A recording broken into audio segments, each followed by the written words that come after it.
So, do you recognize any of these men? Well, I was hiding in the bathroom stall, so I didn't see his face, but I heard his voice. He was singing along to the music at the bar. Do you remember what he was singing? I think it was that song, I Want It That Way? Backstreet Boys. I'm familiar.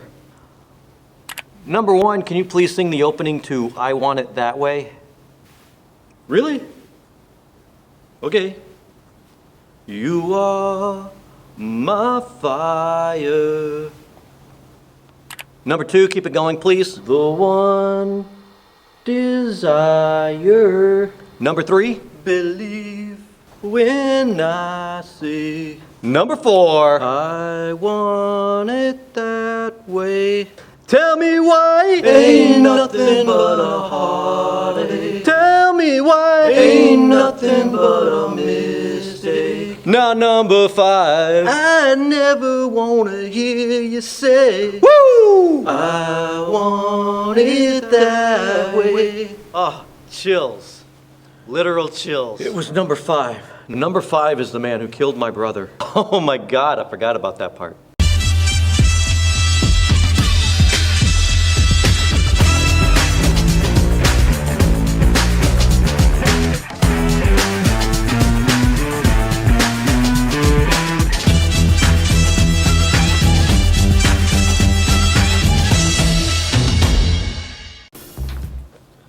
My client's not answering any questions.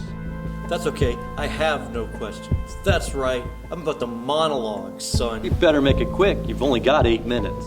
Alright then, let me paint you a picture. I'm Philip, a successful periodontist who's addicted to diazepam, a sedative that I take because I'm junkie scum. Also, for real, addiction is a disease. I'd be super empathetic if you hadn't murdered a man. What is the point of this? I'll get there. So, one day I'm working late, my boss Robert surprises me. He found out I was stealing meds. Again, junkie scum. Also, again, not your fault, there's a major genetic component to addiction.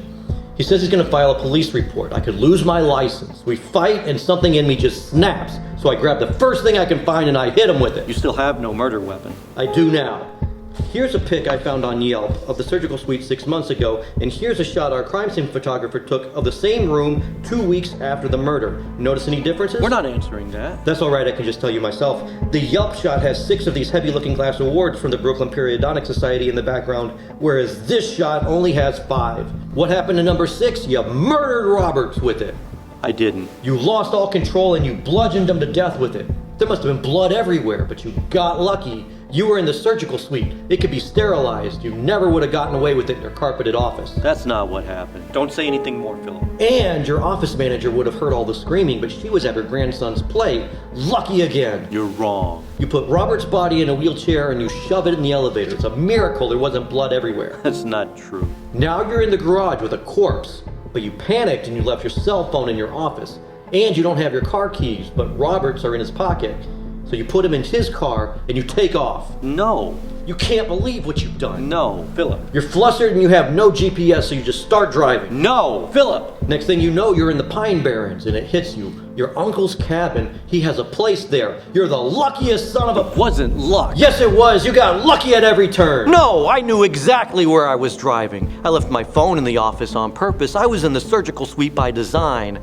And I didn't use some cheap glass award that any idiot could clearly see was missing. I made a rod out of a special dental polymer, killed him with it, and then melted it back down. It's already in a patient's mouth, son.